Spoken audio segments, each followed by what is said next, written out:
Şu anda Derekemal Boğazı'nı çıktık. Ormana tırmanıyoruz.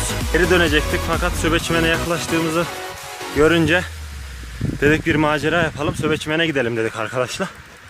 Şu anda yavaş yavaş tırmanıyoruz. Gayet yorucu bir yolculuk oluyor. Şu anda nefes nefese kaldık. Arkadaş da ben de bisiklet elimizde sürüyoruz.